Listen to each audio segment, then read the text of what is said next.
Amen. Tapat po ang ating Panginoon at alam ko na bagaman may dumaan sa mga bagay na hindi maganda sa ating mga buhay, pero lagi na mayroong ginagawa at gagawin ng Diyos sa buhay ng bawat isang anak niya na nagtitiwala sa Kanya. Praise God. Purihin ang ating Diyos na buhay. At ngayon po mga kapatid, sa umagang ito, dahil last 2 Sundays, ay naipangaral ni Bishop Perdy yung mga spiritual weapons na kailangan po ng mga mananampalataya. At nandito na po tayo sa last 2, pero balikan po natin ito pong mga talata kung bakit po natin ito pinag-aaralan. Praise God. Spiritual weapons, ang sabi po sa Efeso 6, talatang 13 hanggang 17. Ito po ay babasahin natin at para mabalikan natin sa ating mga puso, sa ating mga kaisipan, kung ano yung sinasabi ng Diyos at bakit ito natin pinag-aaralan. Sabi sa talatang 12, sabay-sabay po tayo, malakas, may energy dahil ang salita ng Diyos ay buhay. Amen. Begin, sapagkat hindi tayo nakikipaglaban sa mga tao, kundi sa mga pinuno, sa mga may kapangyarihan, sa mga tagapamahala ng kadilimang umiiral sa sanlibutan ito, sa mga hukbong espiritual ng kasamaan sa himpapawid. 13. Kaya't gamitin ninyo ang kasuotang pandigma na mula sa Diyos. Sa ngayon, makakatagal kayo sa pakikipaglaban pagdating ng araw na sumalakay ang masama, upang pagkatapos ng labanan ay matatag pa rin kayong nakatayo. Next. 14. Kaya't maging handa kayo, ibigkis sa inyong baywang ang sinturon ng katotohanan, belt of truth. Sa dibdib ang baluti ng katwiran, breastplate of righteousness po yun. Isuot ninyo ang sapatos ng pagiging handa sa pangaral ng magandang balita ng kapayapaan. Shoes for the gospel of peace. 16. Lagi ninyong gawing panangga ang pananampalataya. Ito po yung shield of faith na siyang papatay sa lahat ng nagliliyab na palaso ng dyablo. Isuot ninyo, next slide, isuot ninyo ang helmet ng kaligtasan. Ito po yung helmet of salvation. At gamitin ang tabak ng Espiritu, the sword of the Spirit, na walang iba kundi ang salita ng Diyos. Verse 18, manalangin tayo, prayer po yan. Kayo sa lahat ng pagkakataon, humiling at sumamo sa patnubay ng Espiritu. Purihin ang ating Diyos. So, yan po yung 7 spiritual weapons. Tapos na po tayo doon sa 5. Kaya dadako po tayo sa pang-anim na spiritual weapon. Ito po yung sword of the Spirit. Tabak ng Espiritu. Tunay na mabuti ang ating Diyos sa ating pagiging mga mananampalataya. Hindi po tayo iniwan ng Diyos na tunay na nag-iisa bukod po doon sa 5 spiritual weapons o kasuotang pandigma na ating pinag-aralan ng 2 last Sundays, ay binigyan pa rin po tayo ng Panginoon ng tabak o sword of the Spirit. At ito po ay walang iba kundi ang salita ng Diyos. Bawat isang mananampalataya o anak ng Diyos ay merong tabak na hindi nakikita. Yes, ito po yung salita ng Diyos na inilagay niya sa ating mga puso. Umpisa nung tayo'y sumampalataya sa Kanya. It is the Holy Spirit who gives us that sword. At ito po ay ginagawa niyang matibay, ginagawa niyang epektibo na panlaban po sa ating mga kaaway. Kaya nga po tayo bilang mga mananampalataya, bilang mga anak ng Diyos, hindi po tayo dapat magapi, hindi tayo dapat matalo. Meron kang tabak, sabihin mo sa iyong katabi, meron kang sword. Ito po yung salita ng Diyos. Kaya nga po, napakainam mga kapatid na ang salita ng Diyos na ating naririnig ay lagi po nating inilalagay sa kaloob-looban ng ating mga puso. Sa next slide, ang Word of God po, Next slide po. Ang Word of God, o ang salita ng Diyos na sinasabi sa Biblia, ito po ay may dalawang Griego na salita na kahulugan na ang isa po ay logos at ang pangalawa ay rema. Ano po itong rema? Ito po yung pinag-aaralan natin na word. Kasi yung logos, ito po yung lahat ng mga salita na nasulat po sa Biblia, mga ipinasulat ng Panginoon sa pamagitan ng Espiritu. At ito naman pong rema, ito po yung tumutukoy sa isang specific word para po sa iyong pangangailangan sa oras na ito. Kung ano yung pangangailangan mo sa certain situation at kinausap ka ng Panginoon, nag-quicken, nagbigay po siya ng salita sa iyong puso, inilagay sa iyong kaisipan, ang tawag po doon ay rema. Rema word, salita ng Panginoon. At ang Diyos po yung nagbibigay ng salitang yon sa puso natin at inaasahan po niya na kapag inilagay po niya yon sa ating puso, yun po ay ating i-apply. Ipapamuhay po natin upang yung ating kaaway na umaatake sa atin ay hindi nga po makapagtagumpay. Ating napag-aralan at sinasabi ng Biblia that every day of our life is a battle. Tayo po ay laging nasa pakikipagbaka. Nasa labanan po tayo, kaya nga binigyan po tayo ng Panginoon ng mga spiritual weapons. At napakahalaga po nitong pang-anim na kasuot ang pandigma na binigay po sa atin, ito po ay yung sword of the Spirit o ang salita ng ating Diyos na buhay. Bakit po ba sword? Sa next slide po, Hebrews chapter 4 verse 12. Ang sabi po sa talatang Hebrews chapter 4 verse 12, sabi, ang salita ng Diyos ay buhay at mabisa.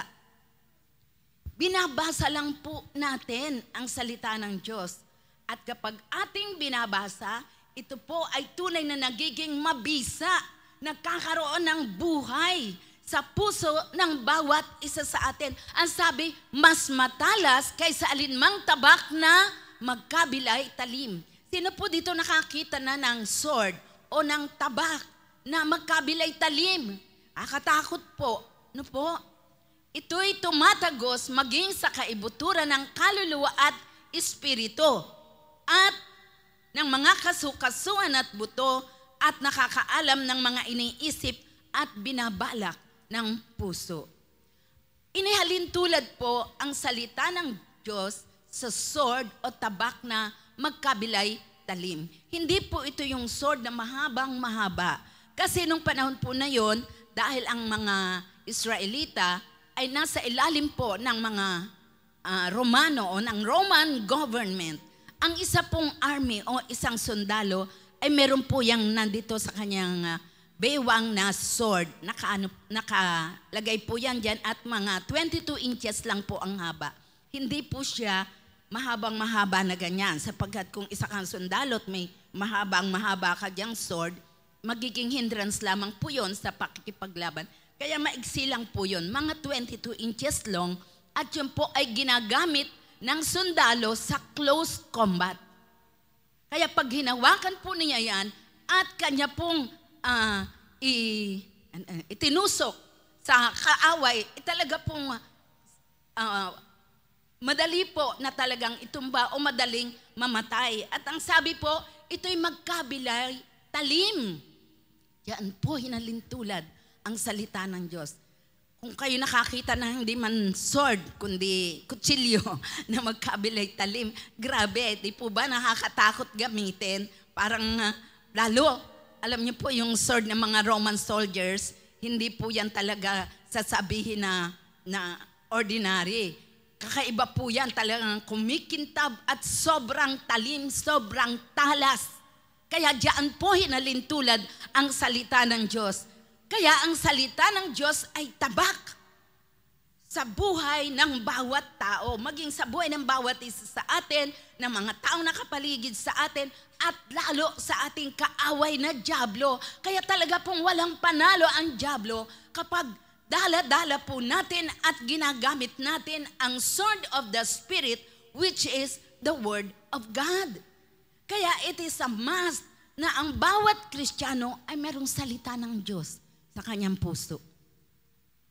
Huwag po nating babaliwalain ang salita ng Diyos, lalo na po tayo na merong mga opportunity, tayo na sinasabing matatalino, marurunong, mga kabataan sa panahon na ito, napaka-fresh at napakatalim, napakatalas pa na inyong mga kaisipan. It is the time for you na ang salita ng Diyos sa inyong basahin, bulay-bulayin, i-memorize, at dito, matanim ng malalim sa puso po natin para hanggang ikaw ay tumatanda, hanggang maging kaedad ko na ikaw, maging senior citizen ka na, ay patuloy ang salita ng Diyos, ay taglay-taglay mo, at yan ay pwede mong gamitin sa kaaway na dyablo. Alam niyo po, ang mga tao talagang maraming pagdaraanan. Kami, sabihin nasa dapit hapon na ng buhay, mga senior citizen, marami na kaming pinagdaanan. Glory to God, at hanggang ngayon ay nandito pa at nananatili. Amen. Because of the grace of God, because of the Word of God. Kailangan po natin. Pero ang mga kabataan po sa panahong ito, kailangan meron kang sword of the Spirit. Word of God na hindi mo lang naririnig at lumagpas, wala na. Dapat po ito'y tinatanggap natin. Naririnig natin, pumapasok sa ating mga puso. Hindi po natin nakakalimutan hanggang pagtanda natin, hanggang magkaedad ka, upang lagi kang maging victorious sa iyong Christian life. Ang sabi, ito'y tumatagos maging sa kaibuturan ng kaluluwa at espiritu. Sino po bang nakakaalam niyang kaibuturan ang lalim? Ano po? Kalalim-laliman ng kaluluwa at ng espiritu. Only the Word of God. Only God. Siya lamang po yung nakakasiyasat ng kaloob-looban ng ating mga pagkatao. Sabi ng kasukasuan at ng buto, nakita mo na ba yung kasukasuan at buto mo? Nakita mo ba kung ano ang nandyan na mga parts, na mga ligaments and tendons and mga muscles? Siyempre, hindi po natin alam. At ang sabi, nakakaalam ng mga iniisip at binabalak ng puso. Wala po tayong maililihim sa Diyos. There is nothing secret sa ating Diyos na buhay. Lahat ay alam niya. Kaya nga po yung salita ng Diyos, ito po yung nangungusap sa bawat isa sa atin. Ito po yung nagpapahayag ng ating mga inaakala, ng ating mga motibo, ng ating mga layunin, ng lahat ng ating mga narito sa loob ng puso natin at kaisipan natin. Hindi man natin nasasabi ng ating bibig, hindi ginagawa ng ating katawang physical, but our God is alive. His Word na ating pong naririnig, Kanyang ipinapaalala sa atin, Kanyang ipinapaisip sa atin, nababasa natin at nagkakaroon ng buhay sa ating mga pagkatao. Ito po yung sabi, sumisiyasat sa ating mga pagkatao. Sino po ritong nakaranas na kapag siya'y nagbabasa ng salita ng Diyos, nangungusap sa kanya ang Word of God. Kung siya'y gumagawa ng hindi tama, ay kinukumbikta siya. Sino po ritong nakakaranas ng ganon? Kung siya'y nasa kalagayan na hindi maganda, kung siya'y nasa kalagayan na negatibo ang kanyang mga iniisip, discourage siya, nanghihina siya, gusto na niya na hindi magpatuloy sa paglilingkod sa Panginoon, pero ang Diyos ay nagpapaalala ng kanyang salita sa ating mga puso. The sword of the Spirit. It is the Word of God na ginagamit ng Diyos upang ang bawat isa po ng mga mananampalataya ay maging matapang, maging matatag, maging malakas, maging matagumpay sa ating paglilingkuran habang tayo'y nabubuhay sa mundong ito. Amen. Ang salita ng Diyos ay dapat nating salitain. Speak God's Word. Pag po tayo'y nagbabasa, pag tayo'y nag-aaral, napakainam po na ang salita ng Diyos, sa next slide, ay atin pong sabihin ng vocal. Sabihin mo vocal. Pag sinabing vocal, hindi ka lang magbabasa, next slide pa po, ng Word of God na hindi ka lang magbabasa na yung sa isip o sa mata lang, kundi ipapahayag mo ng iyong bibig. Sapagkat ang salita ng Diyos, kung nandyan lang sa iyong Biblia, binabasa mo lang, hindi po yan magkakaroon ng buhay sa puso mo. Kailangang ipahayag mo. Speak the word. Speak God's word. Salitain mo yan. Pag yan ay iyong sinalita, magiging kagaya yan ng tabak na may dalawang talim. At yan ang tumutusok sa puso mo. Amen? Sa iyong pagkatao, yan ang nagsisiyasat sa lahat-lahat ng mga kaloob-looban ng ating mga pagkatao na walang iba kundi ang Diyos ang nakakaalam. Mangungusap sa atin ang Word of God. Kaya nga tayo'y lumalakas sa ating pananampalataya. Romans chapter 10 verse 17, ang sabi, ang pananampalataya ay dumarating sa pamagitan ng pakikinig, hearing the Word of God. Kaya kung nandiyan sa iyong Biblia, hindi mo nilalagyan ng boses ang salita ng Diyos. Hindi yan talaga tunay na makakakilos ng kompleto sa buhay mo. Kailangan basahin mo ng malakas. Sabihin mo sa sarili mo yung sinasabi ng salita ng Diyos upang ang pananampalataya mo ay tumibay, tumaas yung antas, at ikaw ay isang maging victorious Christian. Amen. Ano ang sabi sa Proverbs 18 verse 21? Ang sabi, death and life are in the power of the tongue. Paano magkakaroon ng buhay, ng pagpapala sa buhay mo kung hindi mo sasalitain ang salita ng Diyos? Ang buhay at kamatayan ay sa dila na kasalalay. Gusto mo ng buhay, gusto mo ng pagpapala, gusto mo ng mga mabubuting bagay, gusto mo ng magagandang bagay sa buhay mo. Gusto mong maranasan ang mga pagpapala ng Diyos. Gusto mong maranasan ang kalakasan galing sa Diyos. Speak the Word of God. Salitain mo ang salita ng ating Diyos, ang Biblia. Next slide, please. What does the Word of God do to our lives? Ano ba ang ginagawa ng Diyos, ng salita ng Diyos sa ating mga buhay? First, we can distinguish between right or wrong. Kaya nga po sabi, ang salita ng Diyos ay ilawan, lamp unto my feet and a light unto my path. Kasi ito po yung nagsasabi sa atin, wrong, bad. Ito ang nagsasabi na sa atin na, yes, that's good. It's the Word of God. Ito rin po yung ang salita ng Diyos ang nag-iingat sa atin laban sa mga kasinungalingan ng kaaway na dyablo. Paano natin masasabihan? So many verses, so many scriptures ang nagsasabi that all that the devil is doing unto our lives, lahat yan ay kasinungalingan. Yung mga pinapaisip niya sa atin na hindi magagandang bagay, all are lies. Ang totoo lang ay ang Word of God. Amen. The Word of God gives hope, pag-asa, kalakasan, kapayapaan, kagalakan, pananampalataya. Galing po yan sa Word of God na ating pong binabasa, sinasaliksik. Sword of the Spirit. At napakaganda nito, the Word of God, the sword of the Spirit makes us wise. Gusto mong maging matalino, gusto mong maging marunong, gusto mong maging mapuno ka ng maraming kakaibang kaalaman na galing sa trono ng Diyos, the sword of the Spirit, the Word of God. At ito po sa number 5, ang sabi, we are transformed and empowered. Kaya nga po ang isang tao hindi tunay na magiging kompleto ang kanyang pagiging born again Christian kung tinanggap lang niya si Jesus sa kanyang puso, tapos na. No. Kailangan po niya ng Word of God sa buhay niya na kanyang babasahin, bubulay-bulayin, sasaliksikin at ipamumuhay niya araw-araw.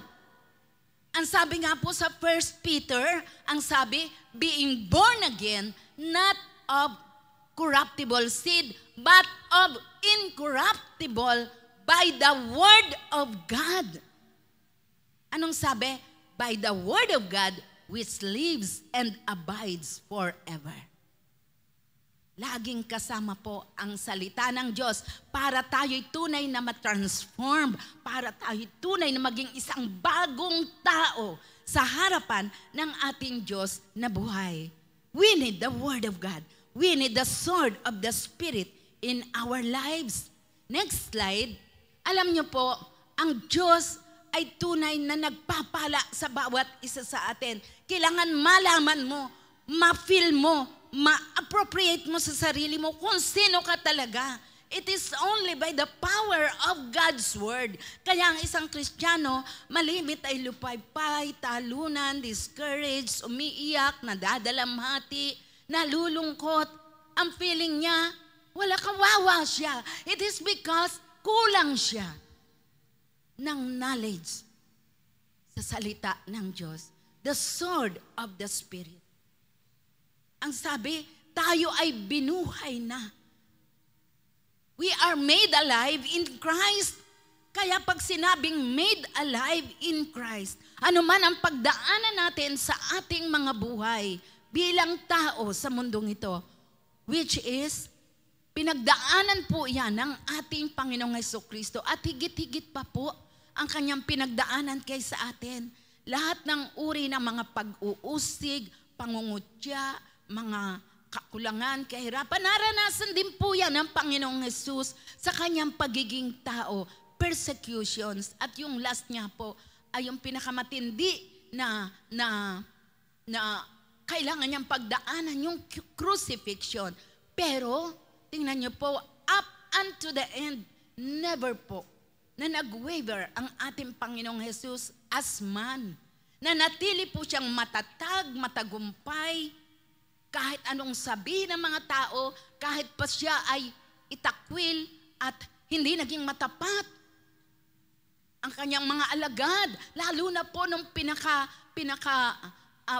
ng kanya pong pagsubok na pinagdaraanan sa kanyang buhay, di po ba tumakas lahat ang kanyang disciples, yung 11, siyempre si Judas Iscariot, talagang, anong tawag doon? Pinagkanulo na po siya. Pero yung 11, si John lang ang nanatili sa kanyang tabi. Diba? Yung iba lahat ay tumakbo, tumakas. Samantalang nung hindi pa nangyayari yun, ano po, ang sabi nila, dadaan sila sa ibabaw ng aking bangkay. Ibig sabihin, bago ka mamatay, Lord, ako muna. Pero nasaan na mga pangako? Napako lahat. Pero in spite of that, nagtanim ba ng sama ng loob, ng galit si Lord sa kanyang puso, sa kanyang mga disciples? No. He still loved his disciples just the same as before. Hindi natinag ang ating Panginoong Jesus. At ang sabi sa Ephesians chapter 2 verse 6, He raised us up with Him and seated us with Him in the heavenly places in Christ Jesus. Ibig sabihin, kung ang ating Panginoong Jesus ay naging matagumpay, doon ka rin inilalagay ng Panginoon. Isang Kristiyanong mapagtagumpay. Wala ka dyan. Ikaw ay nandoon sa itaas. Amen? Ikaw ay tinitingala at yung lahat ng mga spiritual wickedness dito sa himpapawid, lahat ay nasa ilalim ng iyong mga paa. Bilang Kristiyano, you should know your position in Christ. You have been risen up there. Nakaupo ka kasama ni Kristo Jesus. Saan? In the heavenly places. Mas mataas kaysa spiritual wickedness na nandito sa paligid po natin. Grabe, ang ganda ng kalagayan natin. If we could only place ourselves na yun po ang kalagayan natin. Everyday masaya tayo. Amen. Kahit binaha, hindi magrireklamo, hindi magagalit, hindi maiinis, hindi magdadalamhati. Diba? Masaya pa rin. Dahil in the spiritual, we are seated with Christ in the heavenly realms. Ang sabi sa Colossians chapter 1 verse 13, pakibasa nga ng lahat, sabay-sabay, malakas, matagumpay. Amen. Begin. He has delivered us from the domain of darkness and transferred us to the kingdom of His beloved Son. Wow! Diba? Bagaman tayo narito sa mundong ito, wala na tayo rito. Ang tingin ng Panginoon, nasaan na tayo? Nandoon sa Kanyang kaharian. Amen. Kung tayo'y nasa kaharian ng Panginoon, alam niyo po, wala talagang makagagapi sa bawat isa sa atin. We are victorious. We are in the kingdom of light. We are in the kingdom of our God, of our Abba in heaven. Ang sarap. Nananabik tayo sa panahon na yun na physically dadalhin tayo doon, pero spiritually muna. Let us live na in the spirit. Alam natin na yun ang kalagayan natin. Wala na tayo sa kapamahalaan ng kaaway na dyablo. He has no power over us. Kaya yung mga salita ng Diyos na yan, ilagay natin, itanim natin ng malalim na malalim na malalim sa ating mga puso. Huwag nating kalilimutan. Mag-memorize ka ng salita ng Diyos, kapatid. Mag-memorize ka. It is time for you. Lalo na po mga kabataan sa ngayon. You have all the strength. You have all the time for the Word of God. Pag-aralan mo yan. Magkaroon ka ng notebook. Kung ayaw mo naman ng notebook, ay di sa gadget mo. Ilagay mo sa notes mo yung mga talata na dapat mong i-memorize. At least po may na-memorize kayo na isang verse once a week. Sa isang linggo may isa kang talata na na-memorize. Hindi na po once a day yan. Ilang weeks sa loob ng isang taon? 52. O diba?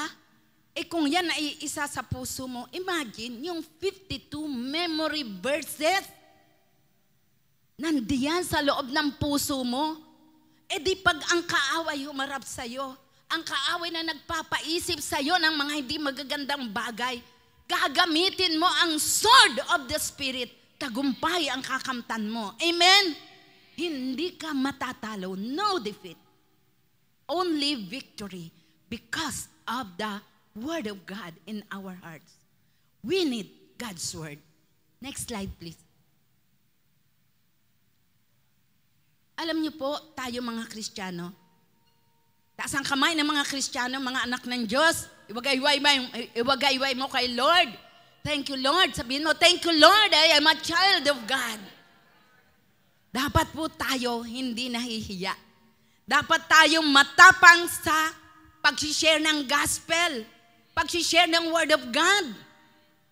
Dapat hindi po tayo tameme. Sabi mo sa iyong katabi, dapat hindi tayo tameme. Dati tameme ako. Pero praise God, glory to God. Ibinigay po ng Lord sa akin, yan pong talatang yan, sa panaginip. Na panaginip ko na tumayo ako sa gitna ng maraming mga tao at nirecite ko yung talatang yan.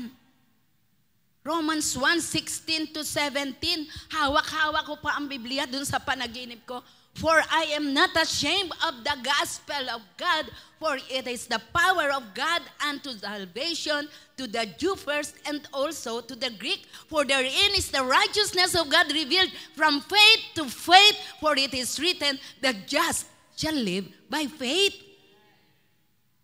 Hindi po tayo dapat mahiya.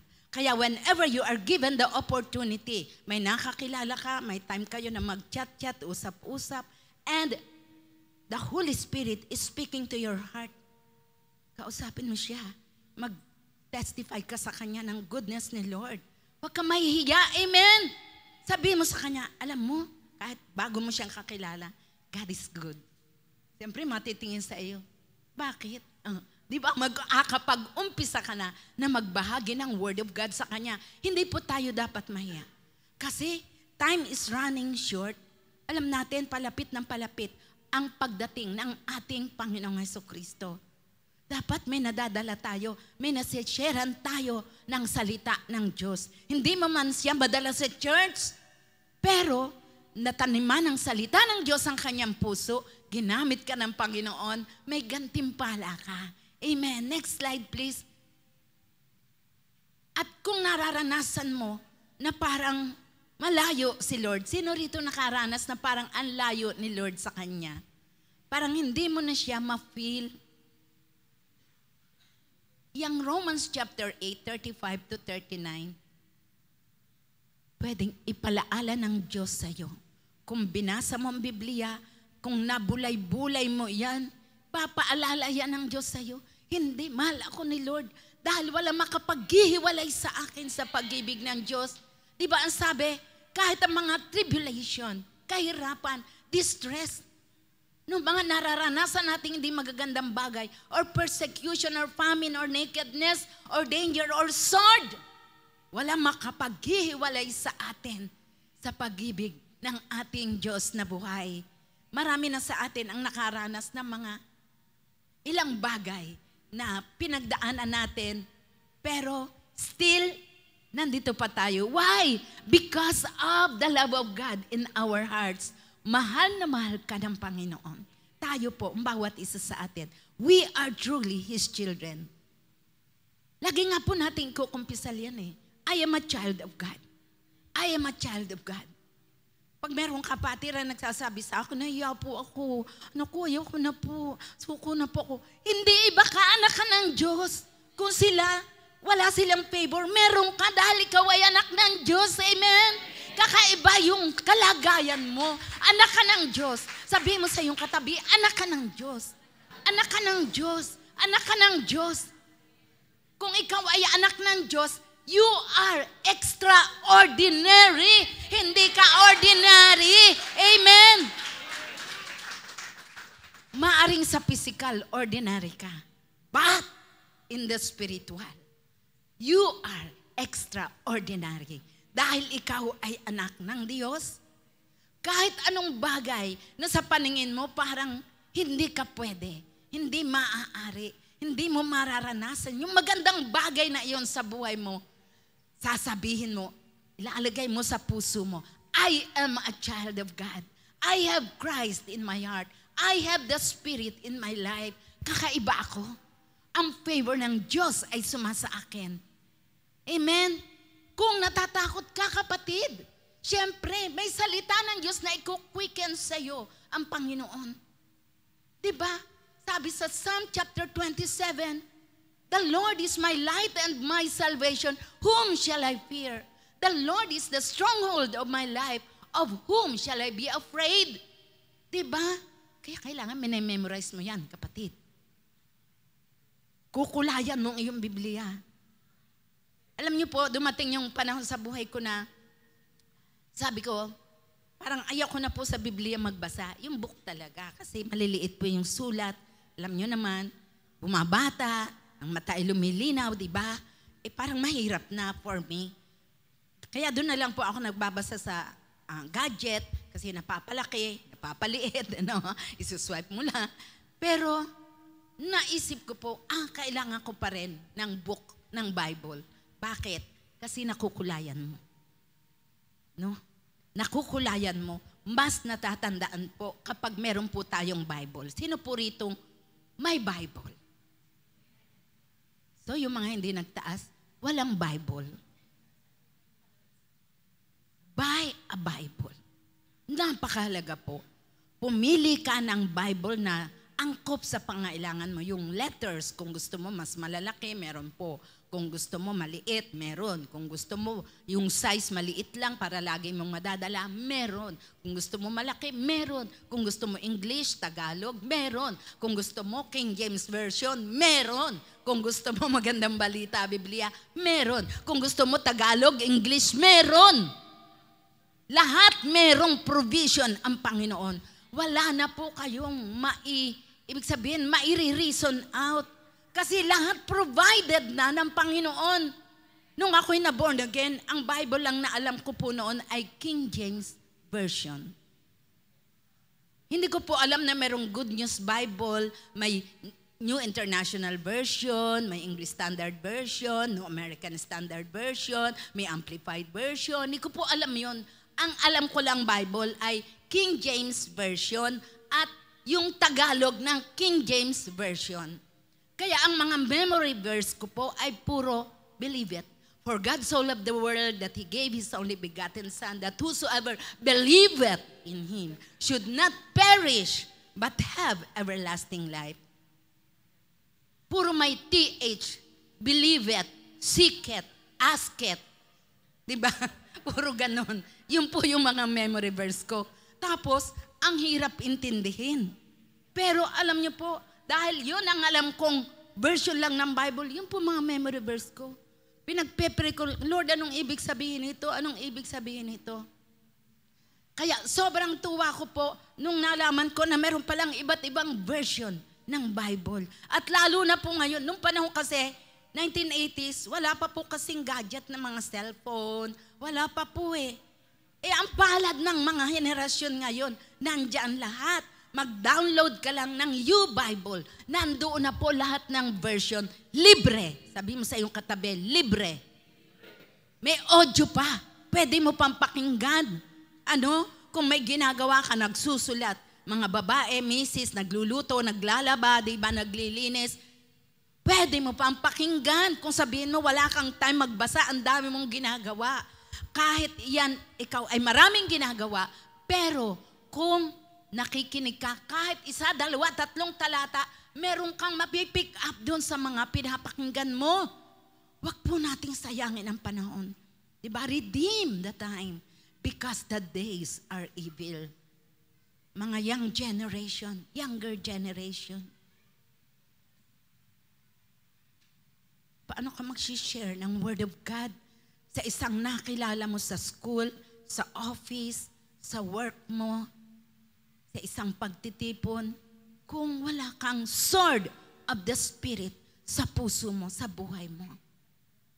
Diba? Kailangan mo. Next slide. At kung ikaw ay nagdadalamhati, diba there are times ngayon, ganun, parang ang sarap mag-emote. Sino rito nakaranas ng ganun? Ako rin po, kahit pastora, may time po nakakaranas, ang sarap mag-emote, ang sarap mong isipin na, oo nga, ganun nga. Mga negative thoughts, oo nga, tama. Di nga, mali nga, ganun. Ayoko na sabihin pero tao tayo eh. Normal tayong tao eh. Nakakaranas ng mga negatibong pag-iisip. Oo nga, tanda ka na kasi ngayon, di mo na kayang gawin yung mga magagawa mo noon. Di mo na kaya yan, ganyan. Oo nga, gano'n. Kawawa ka nga. Gano'n. Pero anong magpapalakas sa'yo? Kung kayo ay 2 lang sa bahay o nag-iisa ka. Mag-isa ka sa kwarto. Diba? Salita ng Diyos. Dapat memorize po ninyo yan, 1 to 5. Salitain mo sa sarili mo, kaluluwa ko. Di ba sabi, bless the Lord, O my soul, and all that is within me. Bless His holy name. Bless the Lord, O my soul, and forget not all His benefits. Diba? Kausapin mo ang sarili mo. Kapag ikaw ay nanlulupaypay, napipigati, feeling mo, wala ka, mahirap ka, talo ka, unloved, discouraged ka, sabihin mo? Sarili ko, purihin mo ang Panginoon, pasalamatan mo ang Panginoon, sabihin mo, pinatawad ng Diyos sa mga kasalanan mo, pinagagalingan yung mga sakit at karamdaman. Diba yung iba hindi na gumagaling, nagpa-doktor, nagpa-hospital na ICU, nalagyan ng tubo, hindi na gumaling. Ikaw, ngayon malakas ang iyong katawan, sabihin mo sa sarili mo, inililigtas ka ng Panginoon araw-araw. Binibigyan ka ng Panginoon ng corona who satisfies you with good things. Kaya nga ikay malakas. Sabihin mo, malakas ako. Amen, malakas ako. dumating po sa buhay ko na, sabi ko, parang hirap na akong umakyat sa second floor ng bahay. Sabi ko, Lord, pahingi ng bahay na may kwarto sa baba para hindi na ako aakyat, nakakapagod. Pero alam nyo, ang salita ng Diyos, pinalaala ng Diyos sa akin, malakas ka. Malakas ka. Tapos nakabasa pa ako ng mga stories ng mga tao, 100 plus years old. Nag-ano pa, anong tawag doon? Yung baras sa Tagalog. Tumatakbo pa, diba? Nagtitiktok pa. Ang tanda-tanda na, diba? Sabi ko, mas bata pa naman ako kaysa roon. Mas kaya kong gawin ang mga bagay na yan. Yes, you are not weak, you are strong. Diba? Magpakalakas po tayo sa Panginoon. Sabihin natin ang salita ng, alam nyo, yan ay mga tudla, mga negative thoughts na inilalagay ng kaaway sa ating mga puso at sa ating mga kaisipan. But, kung may salita ka ng Diyos sa puso mo, hindi siya mananalo sa iyo. Amen? Lalakas ka at magtatagumpay sa iyong buhay. Amen? Next slide, please. Alam niyo po, picturean na lang po ninyo. Hindi ko na may isa-isa. Ano? Ang dami kasi, no? Kapag ikaw ay, di ba ang hirap ng may sakit? Di ba? Hindi lang hirap physical, hirap pa sa bulsa. Ang hirap sa bulsa, ang mahal ng gamot. Yung dating tigli 5 piso na gamot ngayon ano na, ngayon mahal na. Buti na lang mga senior citizen, may discount. Kaya sabi nung isang nakilala ko, 2 years na lang, senior citizen na ako. Ma-enjoy ko na ang aking pagiging senior. Pero dati, ayaw ipaalam na magsisenior na, no? Pero nagkaroon ng discount, pinangangalanda ka na sa mundo. May discount na siya, no? Diba? 1 Peter chapter 2 verse 24, pag may sakit ka, sabi ng Biblia, by the stripes of Jesus, I was healed. O diba? Yung gamot na iinumin mo, Lord, bless this medicine. Pag ininom ko to, gagamitin po ninyo ito para gumaling aking sakit at karamdaman. Kung discouraged ka, Isaiah 41 verse 10. Do not be dismayed, for I am your God, sabi ni Lord. Do not be discouraged. I will uphold you with my righteous right hand. Tataas kita, anak. Kung ikaw ay natatakot, anong sabi ng 2 Timothy chapter 1 verse 7? For God has not given you the spirit of fear, but of power and love and self-control. Diba? Binigay yan sa iyo ng Panginoon. Kaya kung di ka na makapigil sa sarili mo, sabihin mo, kaya ko yan, mapipigil ko ang sarili ko for the weak and suffering. Sabihin mo, naku, parang babagsak na ako, gusto ko kunin na ako ng Panginoon. No, ang hirap nitong kalagayan ko, pabigat lang ako sa kapwa ko, sa pamilya ko. No!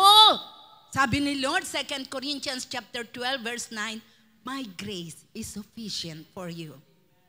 Sapat ang biyaya ko para sa iyo. Hindi ka kulang, anak, sabi ng Panginoon.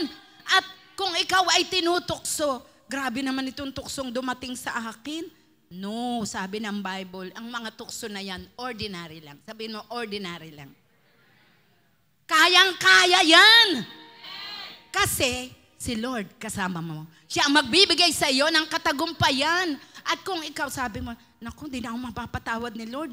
Ang dami ko ng kasalanan. Grabe, itong nagawa kong kasalanan. Hindi na ako pupunta sa church. Nakakahiya. Alam niyo po ang ganda ng Romans chapter 8 verse 1. Sabi, there is now, therefore, no condemnation to them who are in Christ Jesus. Na kay Kristo ka ba? May relasyon ka ba kay Kristo Jesus? No condemnation upon you. All you have to do is to repent, confess your sin to the Lord. Kasi 1 John 1:9, if we confess our sins, He is faithful and just to forgive us from all our sins and to cleanse us from all our unrighteousnesses. Amen. Amen. Nalulungkot ka, nag-iisip ka, anxious, puno ka ng cast all your care upon Him, for He cares for you.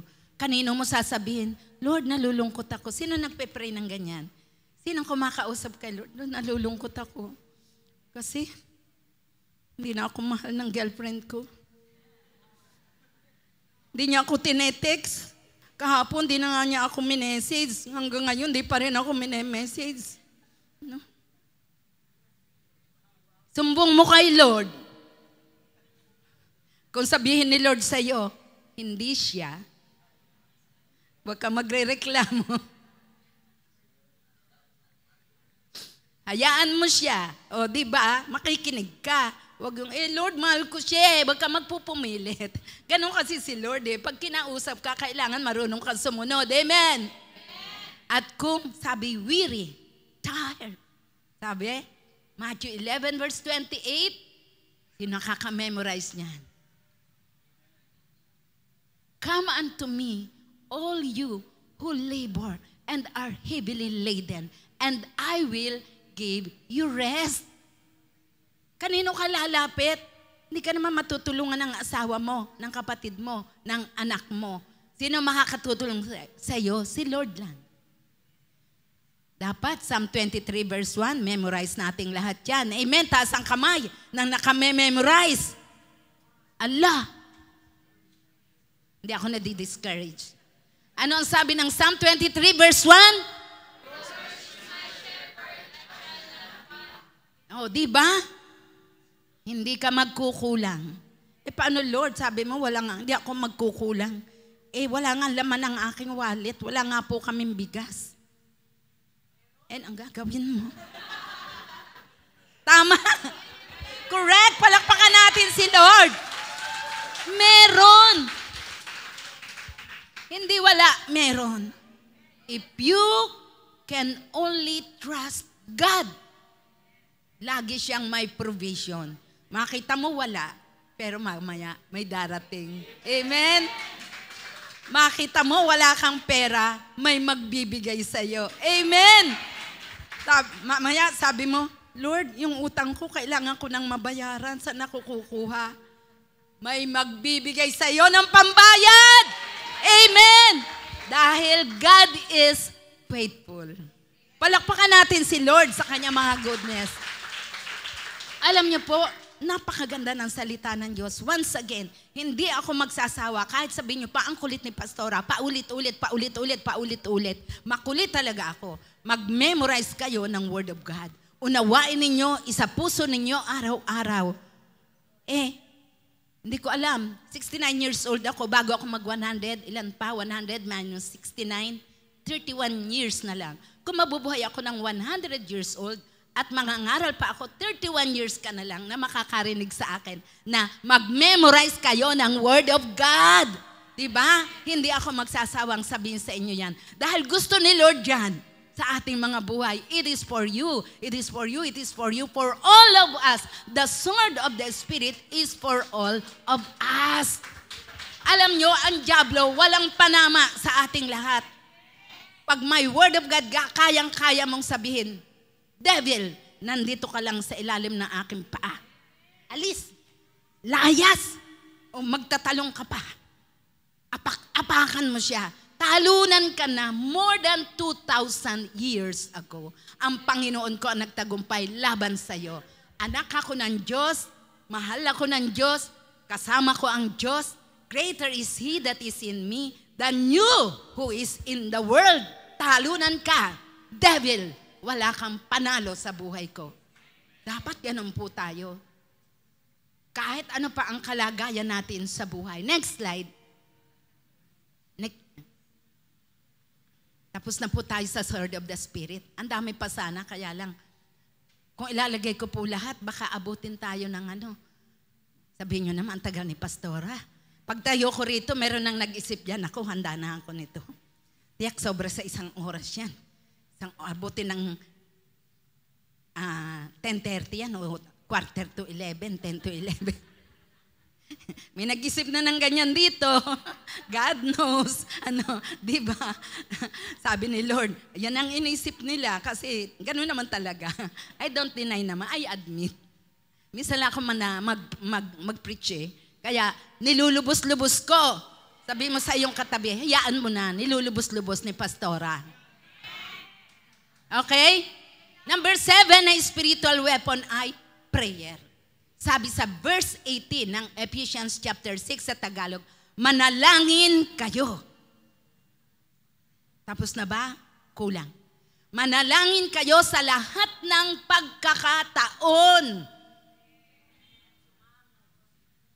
Pray always, habi humiling at sumamo sa patnubay ng Espiritu. Lagi kayong maging handa at patuloy na ipanalangin ang lahat ng mga hinirang ng Diyos. Yung prayer pala natin, hindi sabihin natin, ay Tuesday, last Tuesday, maten ako ng prayer meeting, attend uli ako sa Tuesday. Hindi po yun. Kundi sabi, sa lahat ng pagkakataon, sabi, sa patnubay ng Espiritu. Kaya pag magpe-pray ka pala, lagi mong isa sa puso, Holy Spirit, please lead me and guide me sa aking pagpe-pray. Ano ang mga hihilingin ko? Palaala po ninyo sa puso ko, sa kaisipan ko, ang aking mga dapat na hilingin sa iyo. Kasi gusto ng Holy Spirit, i-guide niya tayo, i-lead niya tayo sa ating mga pagpe-pray. Sabi, ipanalangin ang lahat ng mga hinirang ng Diyos. Sino rito mga hinirang ng Diyos? Taas ang kamay. Tanong mo sa iyong katabi, sama mo naman ako sa prayer. Hinirang ako ng Diyos eh. Pinagpe-pray po pala natin ang ating mga kapatid sa Panginoon at ang mga kapwa natin Kristiyano sa iba't ibang mga churches and fellowships, sa iba't ibang mga bansa, sa lahat ng mga lugar. Pinagpe-pray natin na bigyan sila ni Lord ng pagtatagumpay. Tulungan sila ni Lord sa kanilang mga pinagdaraanan. Palakasin sila, aliwin sila sa kahapisan. Bigyan ng pag-asa, ng kalakasan, ng katagumpayan. Hindi sila matalo, mapagtagumpayan ng kaaway na dyablo. Alam niyo po, kung tayo pala mag-iisip na ang dami nating dapat ipag-pray, lagi tayo magpe-pray. Pero pag inisip natin na ipag-pray ko na ang inassign sa akin ni Sister Chelsea, tapos na ako. Mga intercessory group, may makanya-kanya pong assignment yan na ipag-pray. Kung yun lang iniisip mo, tapos na ako, higana ako. Pero kung iniisip mong ang dami mo palang dapat ipag-pray, aba pag nagising ka sa umaga, sa halip na gugulong-gulong ka lang sa kama, hindi ka na makakatulog, ay gugulong-gulong ka pa rin at hindi ka pa babangon, aba mag-pray ka na. Sabihin mo sa iyong katabi, mag-pray ka na. Kailangan natin ang pananalangin. Next slide please. Kailangan ka mag-pray. Diba? Pray at all times in the Spirit with all prayer and supplication. Individual prayer, family prayer, kung meron kayong family altar sa bahay nyo, social meeting, kung merong mga parties, alam nyo po, sa mga birthday party, kasalan, o anumang mga uri ng pagtitipon niya, reunion, o anuman, dapat po meron laging panalangin. Laging kasama si Lord sa part ng ating buhay na yan, saan man po tayo naroroon. Church prayer meeting, mga group prayer, fervent prayers. Kailangan po natin yan, praying in the Spirit or praying in tongues.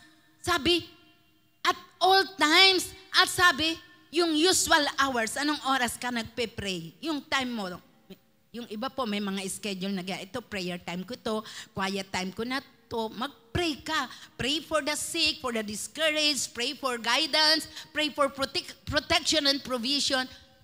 Pray! Kahit yung iniisip parang ayaw kong mag-pray, tinatamad ako, mas lalo kang dapat mag-pray. Bakit? Sabi, manalangin kayo at all times. At for others in the form of intercession. Alam niyo po, pag led by the Spirit, inspired ang ating panalangin. Pag guided by the Spirit, energized ang prayer natin. Pag led by the Spirit, may direction ang Holy Spirit. Paano tayo magpe-pray? Pag hindi mo naman alam kung anong pagpe-pray, ang Holy Spirit din nagbibigay sa atin ng words to speak. Kung may gift kayo of speaking in tongues, nakakapag-pray ka sa iyong prayer language. At makakapag-pray ka na ikino-quote mo. Ibig sabihin, binabanggit mo yung mga talata sa Biblia. Napakahalaga po. Lord, pangako po ninyo, di po ba sabi po ninyo, ang nagtitiwala sa iyo kailanman hindi po mapapahiya. Dalangin ko po sa inyo, yung kapatid ko na ito, meron po siyang mabigat na problema. mangyari po ang pangako po ninyo sa kanya, sa kanyang buhay.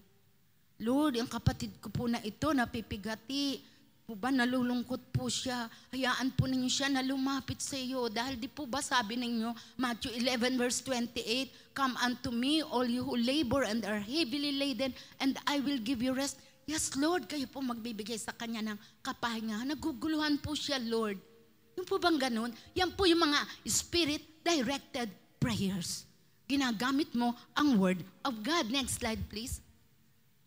As the Christian soldier goes armed with the 6 spiritual weapons. Yung pong mga naunang 6. Alam niyo po, itong prayer, the 7th spiritual weapon. Tiyak po, pag ginamit natin, shoot, tiyak na tiyak ang katagumpayan. Amen po ba yan? Kaya ang prayer ay wag natin pong kalilimutan. Next slide. Why is prayer a very powerful spiritual weapon? Why? Because prayer is intimacy with God.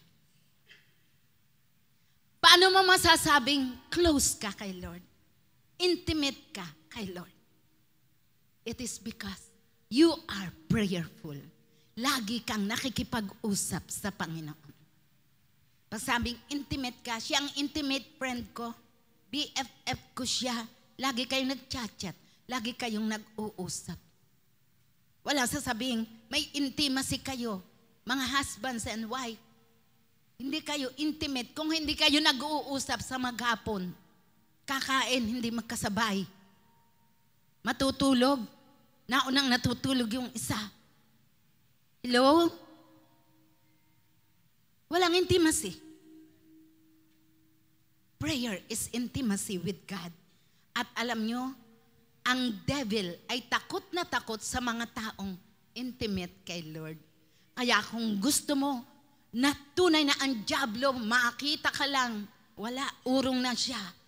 Kahit dala mo yung ibang spiritual weapons at wala kang intimacy with God, through prayer, kulang. Sabi mo sa iyong katabi, kulang. Kaya lagi po tayo magpe-pray. Kahit naglalakad ka, kahit nasaan ka. Tutuwa po ako. Pag umuwi kami sa Batangas every Saturday, di matagal po ang biyahe. Sa akin po, it is a time of my intimacy with God. Kasi habang nagbibiyahe, nakakapag-pray ako. Masarap mag-pray, di ba? Kasi wala ka namang kausap dun sa likod. Nasa unahan yung ibang sakay. Masarap. Pag nakasakay ka sa jeep, mag-pray ka. Pag nasa bahay ka, at wala kang gagawin, anong gagawin mo lang? Gadget. Diba? TV. Internet. Pero pag lumalabas ka ng bahay, ewan ko lang, bagay man, nakikita rin ako, naglalakad eh. Hindi tumitingin, natakid, natatalisod. Maganda po lumalabas ng bahay. Maganda minsan, sumasakay ka rin ng sasakyan, ng jeep o ng ibang sasakyan, at mag-pray ka. Kasi ang daming tukso kahit nasa loob ka ng iyong bahay. Noon, walang ganun tukso na mga gadget, TV lang. Pero ngayon, gadget. Pag nagpapahinga ka lang, walang nagpapahinga nakaupo lang eh. Gadget agad ang kukunin. Eh kung wala kang Biblia, wala kang aklat doon. Wala ka pang salamin, sabihin mo, nahirapan ako magbasa. No. Laging may reason pag ayaw gawin ng isang bagay. Next slide, please. Si David, alam niyo po, ito yung taong nakaka-bless. Umpisa sa kanyang pagkabata, intimate siya kay Lord. Naging hari, intimate kay Lord. Alam niyo, kahit siya naging intimate, nung dumating ang time na hindi po siya, let's say, dumarap niya sa buhay ng isang Kristiyano, yung nagliliwaliw ang kanyang kaisipan sa ibang bagay, nagkasala siya. Nakapatay siya, nangalunya siya. Pero even after that, inakay siya, grace ng Lord, nag-confess siya ng kanyang sin, nag-repent po siya. Ano ngayon, ang dami pong talata sa Biblia, ang mga kapahayagan ni David, yung kanyang pagkauhaw sa Panginoon, pagkanais niya sa Panginoon. He had everything kayamanan, mga asawa, karangyaan, kapangyarihan, everything nasa kanya na. Pero anong sabi niya? Psalm 27 verse 4, one thing have I asked of the Lord, that will I seek after, that I may dwell in the house of the Lord all the days of my life, to behold the beauty of the Lord and to inquire in His temple. Ano ibig sabihin yan? Ito ang pinakagusto ko sa buhay ko, yung kami ni Lord ang nag-uusap. Kami lang, solo. Yun po yung ibig sabihin niya. Masarap mag-solo sa bahay. Yung iba ayaw. Pag walang kasama sa bahay, alis din ako. Wala akong kasama eh. No, masarap po. It is your time with God. Next slide. Alam niyo po, sabi niya, how lovely is your dwelling place, Lord of hosts. My soul longs, yes, faints for the courts of the Lord. My heart and flesh sing for the joy. Sing for joy to the living God. Kahit hindi maganda ang boses mo, umawit ka kay Lord. Kahit hindi maganda sa pandinig mo, sa pandinig ni Lord, maganda yan paggaling sa iyong puso. Kahit ikaw mag-isa sa bahay mo. No. Meron kaming kanta na kakantahin sa graduation namin sa Bible school na pinapasukan ko. We preach Christ. Ang taas po. Pero ako pinapractice ko, we preach Christ who was crucified and risen from the grave. We preach Christ. Talagang sabi ko, Lord, pagandahin niyo po ang boses ko. Gusto kong makakanta, gusto kong makaawit, gusto kong makapagbigay kalwalatian sa iyong pangalan. Umawit po tayo, kahit sintonado ka. Wag mong sabihin, hindi ko gift yan. Kahit hindi mo gift. Hindi naman sinabi ni Lord, pag hindi nyo gift, huwag kayong kakanta sa akin, ha? Wala. Mas gusto nga ni Lord, hindi ka binigyan ng gift na yon, pero binibigay mo sa Kanya. Diba? Pagagandahin niya yung boses natin. Yes, amen. Psalm 63 verse 1, oh God, you are my God. Earnestly I seek you. My soul thirsts for you. My flesh faints for you in a dry and weary land where there is no water. Naranasan mo ba yan? Nararanasan niya ng mga tao na intimate kay Lord. Kapag sa buong maghapon, 1, 2, 3 araw na hindi niya naranasan, hindi siya nakapag-spend ng time kay Lord, ang feeling niya dry. Feeling niya pagod. Feeling niya kulang. Hindi fulfilled. Hindi contented. Be intimate with God through prayer. Pag nakita ng dyablo na ikaw ay luluhod na, nginginig na po yan.